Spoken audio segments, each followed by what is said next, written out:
Assalamualaikum warahmatullahi wabarakatuh. Ikhwan dan akhwat rahimakumullah. Setiap manusia mendambakan kebahagiaan di dunia dan kebahagiaan di akhirat.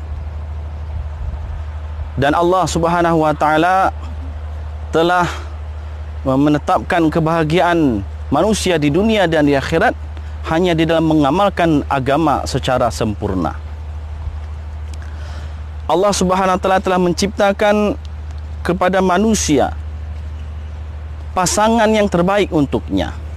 Dan setiap manusia, terutama ikhwan dan akhwat, pasti mendambangkan pasangan yang akan membawa mereka kepada kebahagiaan dunia dan kebahagiaan di akhirat.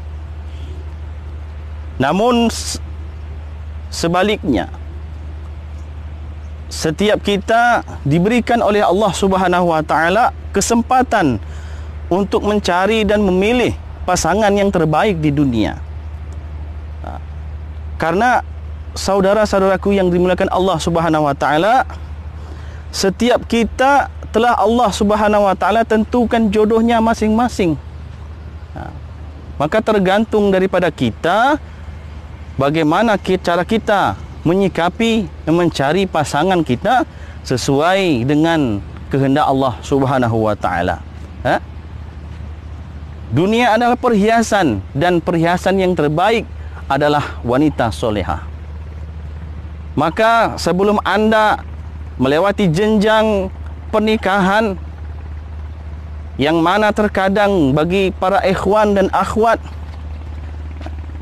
selalu membayangkan ketika mereka telah melewati jenjang pernikahan, berkeluarga, maka hidupnya seperti seolah-olah bagaikan di syurga, karena senantiasa berdua, senang dan susah bersama.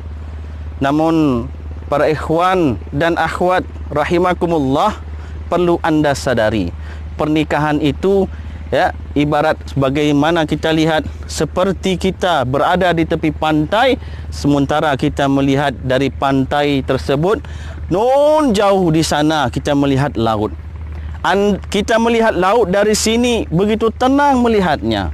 Tetapi ketika kita melewati laut dengan menggunakan sampan pompong kapal, apabila telah sampai ke sana, maka saudara-saudaraku yang mulia, rupanya pikiran kita tidak seperti ketika kita berada di pantai. Ketika kita berada di pantai, kita melihat lautnya yang tenang.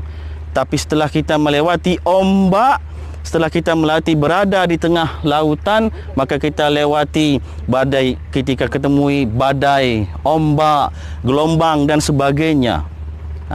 Begitu juga pernikahan diibaratkan seperti kita melihat gunung. Dari jauh kita melihat gunung yang indah, yang hijau, yang penuh dengan kesejukan. Tetapi apakan daya ketika kita mendekati gunung, maka kita melihat di gunung tersebut kita akan menjumpai jurang, binatang buas dan kesusahan-kesusahan. Dan tidak semua kesusahan yang kita lewati kita juga menemui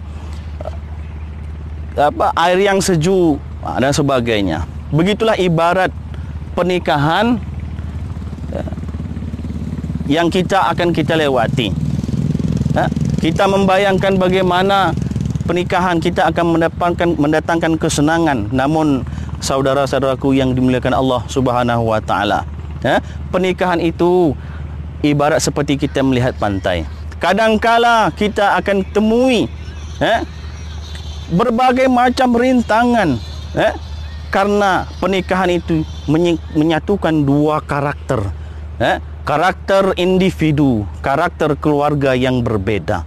Oleh karena itu, teman-teman ikhwan dan akhwat yang telah memiliki rencana untuk mencari pendamping hidup, sebelum Anda mencari pendamping hidup, maka persiapkan diri Anda terlebih dahulu dengan mental untuk menghadapi berbagai macam gelombang badai yang akan Anda temui nanti ketika berada di tengah lautan, untuk menghadapi jurang-jurang binatang buas kesusahan-kesusahan ketika anda mendaki gunung.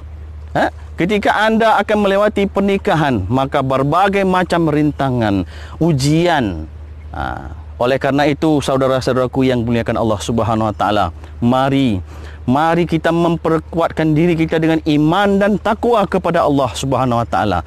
Senantiasa bertawakal dan senantiasa kita menuntut ilmu, belajar bagaimana kita menghadapi pernikahan nanti. Karena pernikahan bukan hanya sekadar untuk memenuhi hasrat biologis, tetapi pernikahan adalah wujud perkara yang besar. Karena dengan pernikahan ini akan membawa diri kita, istri kita, keluarga kita, keturunan kita untuk menuju kebahagiaan di dunia dan di akhirat, di surganya Allah Subhanahu wa taala. Oleh karena itu, para ikhwan dan akhwat, mari persiapkan diri kita dengan iman dan takwa kepada Allah Subhanahu wa taala. Sebelum kita ingin mendapatkan wanita yang solehah atau laki-laki yang soleh, maka kita dulu yang menjadi yang solehah atau yang soleh. Karena hadirin menanti Allah Subhanahu wa taala, kawan-kawan, para ikhwan dan akhwat, mendidik keluarga bukan hanya sekedar memberikan pendidikan, tetapi mendidik keluarga dengan teladan. Apabila kita sebagai keluarga menteladani anak-anak kita dengan kebaikan, insya Allah anak-anak kita akan mendapatkan kebaikan, membiasakan dengan kebaikan.